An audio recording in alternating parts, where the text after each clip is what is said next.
Welcome back to the Student River podcast. I am your host, Luke Stokes. This is episode, are we at 3 now? This is part 2 of this series that we have. And I say series, it's really just part 1 and part 2. So I don't know if it's technically a series, but this is part 2 on the 3 rookie mistakes that I see owners make when they're doing trial classes, when they're running a free trial class. And this is just a quick intro to provide context for it, because when we originally created this podcast, we created it in one session, and it wasn't until afterwards that we decided to split it up. So we're going to cover these 3 things now, and I call them 3 mistakes. The mistake is omitting these 3 things. Okay, so the mistake here is thinking that free trials coming through your doors are or can be treated the same way that you can any other trial or a referral or anybody else that walks through your doors. And that's just not the case. These people are coming in a different headspace, and they need to be treated and catered to in a different manner. And so we are going to now dive into the 3 things that you guys need to make sure that you're doing if you're going to be doing free trials for your brand. Thanks for joining us today, and here we go with part 2. Okay, now that we have the ground rules laid, there's three key components to converting a totally cold prospect into a happily paying, loyal, enthusiastic referrer. Okay, and there's 3 categories that we're going to focus on here: the pre-trial experience, the trial day experience, and the post-trial experience. And there's going to be multiple elements. There's going to be multiple processes for each one here. And if you can put these pieces in place, your trials absolutely will convert and will work very, very well. But if you're not willing to do this work, then don't expect to have the conversion that you want. And I'm going to keep saying that because it is going to take some work. It's absolutely worth it, though. So if you're allergic to work, first off, you probably shouldn't have been an owner. But if you're allergic to work, then this isn't the process for you. All right, so let's talk about the pre-trial experience. Okay, so you have somebody on the phone, and you schedule the trial. Maybe they signed up on your website, right? Maybe they went through an ad. Maybe they called you up and wanted to trial the class. Okay, so they are in the process of scheduling, and you're in the process of confirming. That could be you calling back that person that signed up online, or that person that signed up through an ad, or that just could be the person that called in and you're confirming that they want to take the Little Flippers class next Tuesday at 5 p.m. The first thing that you have to do is you need to serve them. Okay, what I mean by that is often I hear gyms, I hear brands, pools, studios, I hear them say, gosh, all of our sign-up processes are online. And when someone calls you and says, hey, I'd love to take a trial class with you guys. I think I'm wanting to get my kids involved in karate, and I'd love to come take this class. Can you do that? It's bad customer service if you're then saying, great, yeah, we'd love to have you. Here, go online and fill out the form. No, serve them. You're adding friction to the process, okay? So make sure that you make this as easy as possible for them to participate with you. So that means if they're wanting to trial the class, if you've got them on the phone, you fill out the form. Yeah, but our forms are digital. Okay, then you have a couple of choices, right? Well, they need to sign the electronic waivers. Walk them through it while you've got them there on the phone. Hey, great. Are you in front of your computer? No. All right. Are you on your cell phone? Yeah. Okay. Turn me on speakerphone and pull up the internet. I'm going to tell you where to go. Walk them through this. Help them do that right there. Don't expect them to go do it on their own time. Don't tell them that you're going to send them an email with a link in it that they need to fill it out. They're not going to. And an even better alternative than walking them through that is going to be allowing them to do it in person. If they don't do it digitally online, have paper forms there at the front desk. Have a kiosk that's there at the front desk that they can fill out the forms electronically online. A little iPad or something that's attached to the front desk. So create an experience from the very beginning that is effortless, not efforting. We don't want to increase friction in this process. Make this process simple for them, right? Comes back to the beginning, the experience. Create the experience that you're wanting them to have. So get them signed up. Now, when you go to confirm this, take the uncertainty out of this equation. Now, what I mean by that is you guys are all in the kids business, and you guys know when a kid doesn't know what to expect, there's a bit of fear and hesitancy.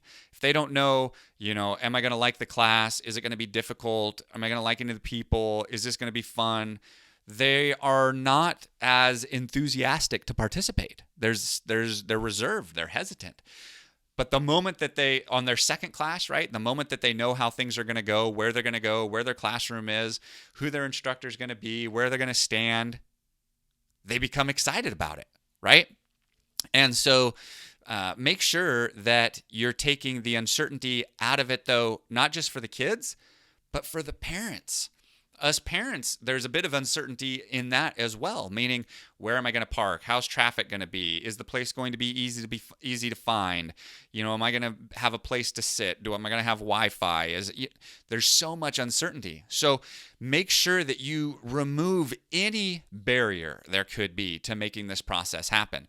So this is going to be something like this, right? The conversation when you're confirming it needs to go something like this. All right, Mr. Guardian, Mrs. Guardian, I'm so excited that you guys are going to come in and take a class with us. Now, that's next Tuesday at 5 p.m., so there's a couple of things that you need to know.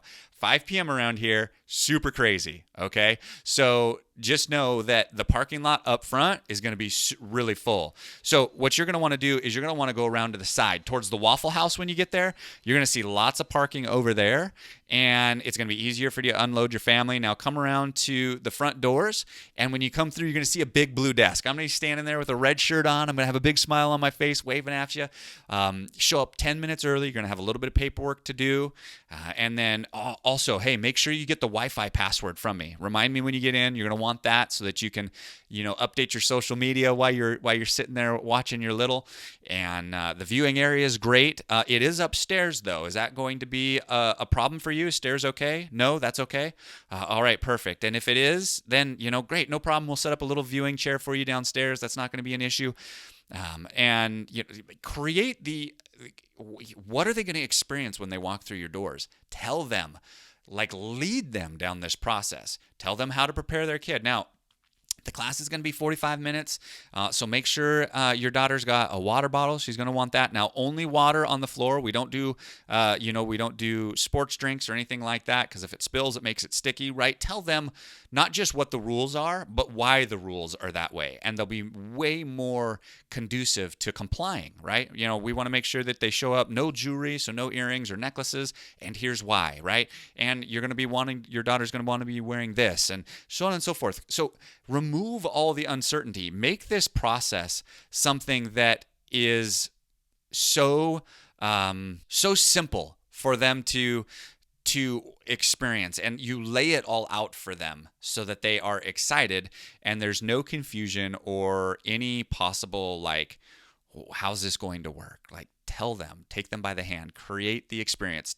This is your opportunity to build the culture that you want to have within your brand there. So do that. So you set that up when you're on the phone, when you're confirming that. Now, the next thing is you're going to want to contact them the day before the trial. Okay, so if they're going to trial next Tuesday at 5 p.m., you're going to call them at Monday, and you're going to just remind them and see if they have any questions.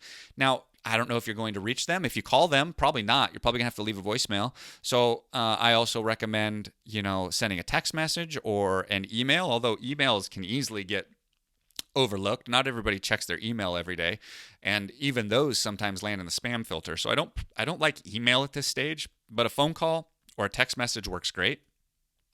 And you're just going to be like, hey, just a reminder, you have a class tomorrow at 5 p.m., and we can't wait to meet your family. Do you have any questions? Is that still going to work for you? Remind them the day before. And again, another opportunity to set that expectation of the experience that they're going to have. A friendly voice on the phone that's warm, that we can't wait to meet you, etc. Or in a text, you can communicate that as well. And then the day of, I would do another communication point, either another phone call, voicemail, maybe another text message, whatever that might be. If you do one-on-one one day, do a different one on the next. So if you call on Monday, send a text on Tuesday. Hey, Mr. and Mrs. Guardian, just a reminder that you have a class tonight at 5 p.m. Here's our phone number if you have any questions or you need to make any changes, right? And if you do this, you increase the likelihood that these trials are going to show up. Because, again, back to my trust continuum. Over here on the right, they don't have any knowledge of you. There's no trust. There's certainly no skin in the game. So the follow through, because the intent wasn't there, the follow through isn't there all the time. It's easy for them to, when it's 4:30 p.m. and it's starting to rain and they're going, oh man, gosh, traffic's going to even be worse. And, there's a lot of reasons that they can come up with to not participate with you. And so you want to make sure that you remove as much of that as possible and be that friendly voice of, how to get there and how this process works. Okay. Continue to confirm that with them day before, day of, and you will get a significantly better show up rate. You should get 75% to show up. You're not going to get 100%. That's not realistic, but you should get 75% to show up. So if you're not getting that, you're likely omitting one of these steps. So maybe evaluate some of those processes. All right, so that's the pre-trial process. The trial day process is another series of things that needs to be executed well. Again, it starts with the moment that they walk through the front door. Right now, if you set expectations in that confirmation phone call that there's going to be a blue desk and a red shirt and a smiling face, there better be a blue desk and a red shirt and a smiling face. You're wanting to move them from over here just one step closer, right, to this process over here on the left of enrolling and being enthusiastic about it. So make sure that when they walk through the doors, that they're greeted well, that that the environment is positive and happy, and it's an environment that they want to be a part of, right? Follow through on those expectations, okay? Take mom by the hand. Remember, mom's just as important to this equation as the kid. Yes, the kid needs to make a friend and learn a skill and to have fun, right? They need to make sure that those processes are taking place. But mom's the one sitting there and watching. So the experience for her, again, coming back to the foundation, the experience for her is a big factor. How was the viewing area? Did the place smell? Was the Wi-Fi up and easy to access? And so creating the environment for mom to be enthusiastic about sitting there for an hour is important as well. And so you need to take her by the hand, show her where the water cooler is, where the vending machine is, where the smoothie bar is, where the pro shop is, whatever that might be. Here's the viewing area. Here's where your kids are going to be. This could be a pool. It could be a big gym. Now, you're going to see they're going to go to that activity over there first. So you'll see them run out there first, and then they're going to go over here to that. Show them how it's going to work. Show them the process on what they can expect. Take them by the hand and treat them like a valuable customer that you're wanting to earn their business of. And you will continue to move them along this trust continuum. All right, so the experience is good. They're excited. Mom was well taken care of. The kid's excited. Now, we need to have a process in place to get mom back to the front desk to have a sales conversation, okay? So this can be a couple of things. So this can be done by the instructor taking, trial mom back to the front desk. This can be someone on your staff from the front desk knowing when the class is going to end and being there and available to check in on them midway through the class. Did they have any questions? How does it look like it's going? And then at the end as well, all right, hopefully that went well. Come with me back over here to the front desk. A couple other things I want to touch on before I turn you guys loose today, okay? And I've seen also for it to work really effectively to involve the student in the process and be like, maybe you're giving them like a little name badge or something so that the instructor knows that they're a trial, right? And maybe you lean down in the beginning when you're checking them in and telling little Lucy, like, all right, now you've got that name badge on. So here's what I want you to do, though. When the class is over, bring your mom and that name badge back to the front desk, and we'll give you a special gift. And that can be, we'll give you a surprise, right? Maybe that's just stickers, maybe that's a sucker, maybe that's something out of your treasure box, maybe it's a bracelet and a water bottle, whatever that might be. But you can also employ the kid to bring that over, to bring mom over, and so that you can have a sales conversation. And yes, this is a sales conversation, all right? So this is going to come back to what I said. These people are not the wrong people walking through your doors. They're just coming through at a different stage. They're over here on the far right. They don't have any trust or any type of experience with you, and they're not coming in with trust. So you're building this process up, and so you need to plan on having this sales conversation because they didn't come in with the intent or the trust built. And I know that that's a bit of a maybe a disconnect for you because you don't really think about these as sales conversations, but in this environment, they absolutely are, okay? And so we need to have conversations that handle objections and that identify their reasons for enrolling and any reasons that they wouldn't enroll so that we can speak to these things. And so this is going to be 2 questions when they come back to the desk. Hey, how did things go today? Tell me about one thing that you loved about this process. I'd ask the kid and I would ask mom. Tell me about one thing that you loved today. Oh, that's great. Perfect. All right. This is the second question. Do you see any reason why you wouldn't want to enroll today? Get this process going and have your daughter come here week after week, have your son come here week after week and be a part of our family. Do you see any reason? This gets the objections out there and on the table so that you can handle them. Maybe it's a night of the week. Maybe that wasn't addressed up front, right? And we got them on the wrong day, or maybe it's the wrong class that they're not as passionate about, or maybe it's cost, right? Maybe, hey, this all looks good, but I need to talk to my husband, right? Let's identify what those objections are so that you can move them down this pipeline, move them down this process to making a decision. If you don't know what the reasons for saying no are, there's no way that you can handle them so that they actually want to enroll. So asking the right questions when they come back to the desk. Now, the follow-up question to that is, gosh, I'm just not sure that this is the right day of the week, okay? Then the follow-up question to that should be, okay, perfect. Is that the only thing holding you back? If we can solve the day of the week issue, is this a definite yes for you? And if it's not, then say, okay, then what additional things do we need to address, right? Get everything out there. Well, cost is also a factor here, right? So on and so forth. Great. So day of the week and cost, okay?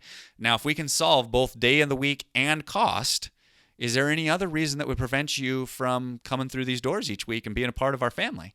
No, I think that's it. Like if you can solve the day of the week and the cost, then absolutely. All right, let me look at my calendar. Okay. The 5 o'clock on Tuesdays, that one's full. I have 6 o'clock on Tuesday. Could you do that?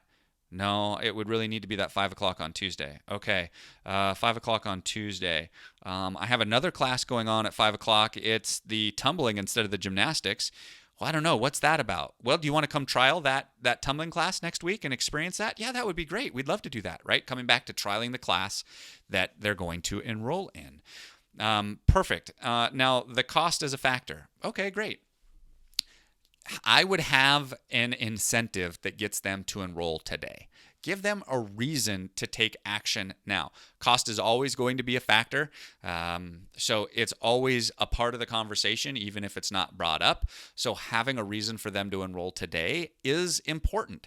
And creating a sense of urgency around that, meaning an expiration of some kind or that they're going to lose out on something, is a part of this process. So, and this can be done in a number of different ways. This can be done through value adds. Like sign up today and we're going to give you, 10 open gym passes, 10 open swim passes, or 5, right? Whatever the number is, we're going to give you a punch card, right? Maybe it's a $50 credit to the pro shop, right? And they automatically get to spend money in the pro shop if they enroll today. It can also be a discount, right? We're going to waive the registration fee today if you enroll today. Or we're going to give you 30% off your first month if you enroll today, okay? So it can be a value add. It can be a discount. It could also be something totally outside the box. I was checking out a gym earlier this week that it's just super cool. They had a signed Simone Biles leotard. Now, if you don't know who Simone Biles is, first off, crawl out from underneath your rock. She's only probably the most decorated gymnast of all time. Definitely, probably the GOAT in that category. But they had a signed leotard, so they were raffling this off, and if they enrolled today, they got 5 entries into this experience. They got 5 entries into the drawing to win this Simone Biles leotard. Super creative, right? So it can be a number of different things that you do to create the incentive to get them to enroll, and you don't have to have just one. In fact, you may end up giving them the choice or testing to find out what's going to be the most attractive to your community, right? Some communities don't care about discounts. They would rather have value adds or something cool like a signed Simone Biles leotard. Some communities need that discount to get push them over the edge. So I would try testing. Run it for 2 weeks. What was our conversion rate on that? All right, let's switch. Let's try something else. Let's run something else for 2 weeks and see if we got a better response from that. So find out what that process needs to be by doing some testing. There's not a right or a wrong way about it. You're going to find one works better than the other, and the only way to do that is to test that. Okay, so you got to have a sales conversation. You got to be able to handle the objections. You got to be able to provide an incentive to get them to enroll right now. Okay, so that's the trial day process. Okay, creating a good experience when they walk through the doors, following through on your expectations. Having a plan to get mom back to the front desk, having a sales conversation, and providing a special offer to enroll now. Okay, so those are things that should be done day of. Now, sometimes you're still just not going to get them to enroll. They really do need to talk to their husband before they pull the trigger on this. Okay, fair enough. You can, another way that you could handle that is saying, perfect. Is he available for a phone call? Call him up. See if this is right for him. I don't want to see you miss out on the 5 entries into the Simone Biles leotard, right? Help them problem solve the problem. But if you still can't do that, no, he's at work today. I don't have the ability to reach them. Okay, hey, no problem. And you're going to want to create a process for once they leave the building. Okay, you're going to want to create a process for once they leave the building. There, I said that better that time. So once they leave, what are we doing now? And most brands that I talk to, they just place a phone call. Hey, did you guys want to enroll? And that's just not enough. There needs to be a bigger process. There needs to be more effort into, you put a lot of money and effort into this already, right? They already took a spot in one of your classes. You paid one of your coaches. They wear and tear on your equipment. And there's already cost that's gone into this. Like, don't just blow it off now that they've left the building. Put some thought into some energy into this once they leave also. So you need to have a plan to stay in touch if the answer is still some version of no. It starts by having an initial thank you. Okay, so this can be just simply like picking up the phone. You're likely not going to get them, leaving a voicemail, and just being a warm voice. Again, I can't say this enough. Create the culture, the environment, the experience that you'd want to be a part of. So calling them on the phone. Hey, Mr. Guardian, I just wanted you to know that it was great meeting Timmy on Tuesday night. We loved having him around here. We hope that you want to be a part of our family. If you have any questions, please don't hesitate to reach out. Right? Just a nice warm touch of gratitude is all that is. No expectation, no trying to convert them on that, just a warm touch of gratitude. Okay? Now, you're going to back that up now, maybe the next day, with another sales process. Okay? So what we're going to do is we're going to send them a text message. Okay? And this text message is going to say, and your medium can change here, right? Find this process that works for you. We find text to be the best path forward because they always get opened and they can handle it on their time. So text message is a fantastic way to go.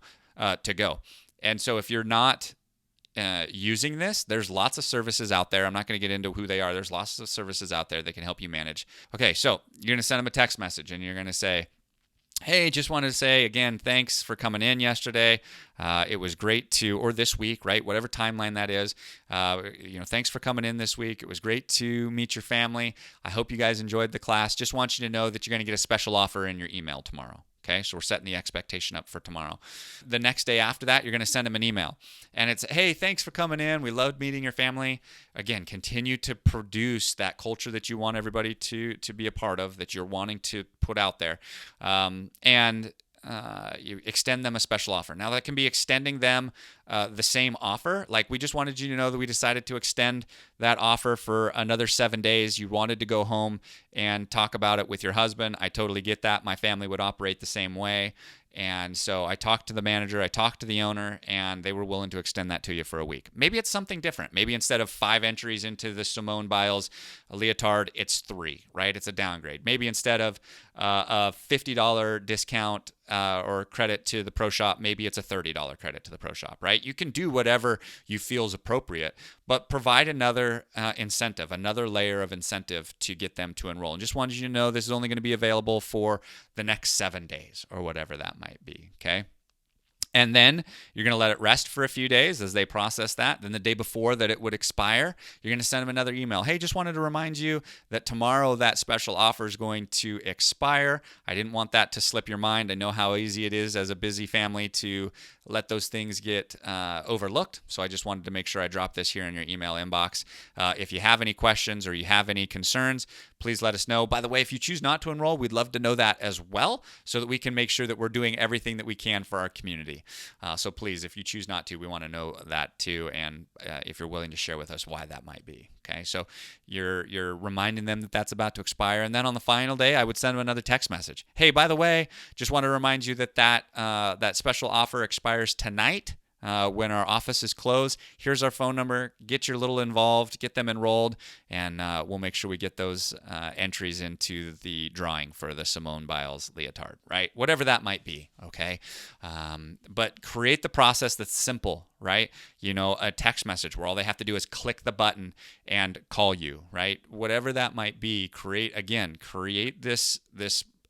You don't want friction in this process. Make it simple. And so you're going to be pretty aggressive in that first week after, because they're never going to be as excited as they were that first night. And every day that passes, every day that we go past this process of trial day, they get less enthusiastic about what's going on. And they forgot how much fun it was watching their child participate in this activity. So be aggressive. And then after that, if you still don't enroll them, continue to communicate with them on an ongoing basis. Make sure that you are continuing to tell them about other ways that they can participate with your facility. Maybe that's an open swim, an open gym. Maybe that's birthday parties at your dance studio. Whatever that is, tell them about summer camp coming up, and tell them about the piece that would allow them to come and participate, and maybe part with a little bit of money. Maybe it's not, registration fee and enrollment, but maybe it's just $10 for an open gym class. And you just start building some of that trust by having them come and experience you in a different light.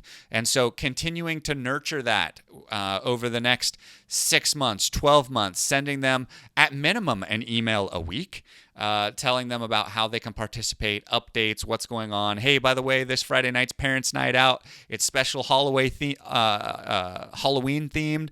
So make sure that your kids come in their costume, and we're going to watch a movie and whatever that might be, right? But give them opportunities to participate with you even after they leave and choose to not enroll. Okay, so we set the foundation, right? The foundation was they needed to have the trial that they're actually going to trial is the one that they're wanting to enroll in on the day and the time that they were wanting to enroll. A product that you can feel proud of that covers your staff, that covers the experience and the training curriculum as well. And you need to grow, right? So that's the foundation.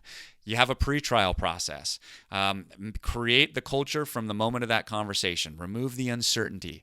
Contact them the day before the trial. Contact them the day of the trial. All right, trial day. Again, create the experience that you're wanting them to have from the moment that they walk through the door. Okay, treat mom create a world-class environment. Okay. Have a plan to get mom back to the front desk. Plan on it being a sales conversation. Learn how to handle objections and how to move them down this path, and create an incentive for them to enroll today. And then if they still are needing to leave, if they're still wanting to go home and talk to their husband about it, then have a process of staying in touch, right? An initial conversation to just give them a bit of gratitude. That you appreciate them. Extend another special offer to them. Multiple touch points that week. Be aggressive. Go and get them to enroll. And then if they still don't enroll, having a process that continues to communicate with them on an ongoing basis. If you do all of these things, you will enroll a very high percentage of the people that come through your doors, like 70, 80%. And if you don't do these things, you will enroll 10 or 20%. And that's a huge difference. And you're already putting the time and energy into making this process happen. Make this a process that you can be excited about and that you know is going to enroll these people in your programs. Okay. This isn't just black and white, though. Some brands aren't primed for this. They don't have the staff for it. They don't have the culture established. They don't have the coaches that they're excited about. They're revamping their programs. They're moving to a new facility, and it's just not appropriate. So this isn't a binary, yes, absolutely, you should run a trial. Although I think for the vast majority of brands out there, like probably into the 80 to 90 percentile, you absolutely should, because you're not running full and you have the need to put more students in your facility. And so you absolutely should. But it's not just a yes or no. It's not just a yes, you should be doing it. No, you shouldn't be doing this. There is some qualifiers, and you need to make sure that your brand is positioned to take advantage of this. It's going to take work. Obviously, all the steps that I laid out is a commitment. But it comes back to the need. Did you really want to grow? Did you really want to make sure that you are going from 500 to 1,000 students? Because you can get there. You just have to do it with intentionality, with purpose, and with aggressiveness. And if you do that, you will get there. Okay? So it's going to take some work, but it just comes down to whether or not you're serious. And if you're not willing to do it, then don't do trials. That's fine. Not a big deal. Just remember, success is going to come at your inconvenience, not your convenience. Success is never convenient. Being good is never convenient, and rarely is it easy. It takes effort, it takes work, and it takes sacrifice. But is what you're doing now getting the results that you want? Maybe it's something that you should consider. So that's my case for doing trials.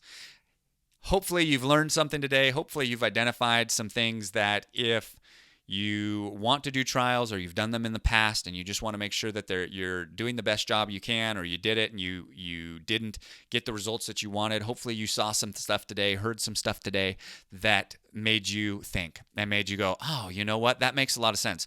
I do need to do that. I can make this process better. I can be more intentional. I can have a better sales conversation. I can create a better culture, right? There's so many different elements that could be holes in your bucket. But if you're trying to put water in a bucket that has holes, you're not going to retain water. You're going to lose people through your holes. So make sure that you're filling all these holes first, okay? And if you do, the people will be excited. And remember this, if you can style that one person, if you create a world-class experience for that person, yes, it's a lot of work, but if you can do it, is that one person really just worth that one person?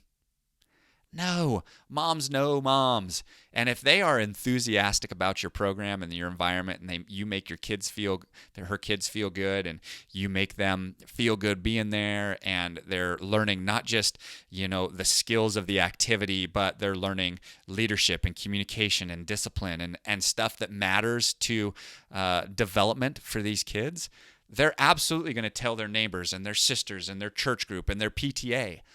So that one person, even though it's a lot of work to enroll that one person, is worth so much more than just that one person if you do this right. Thanks for joining us today. Hopefully you learned something. Thanks for being a part of this, and I'll talk to you next week. Have a great day.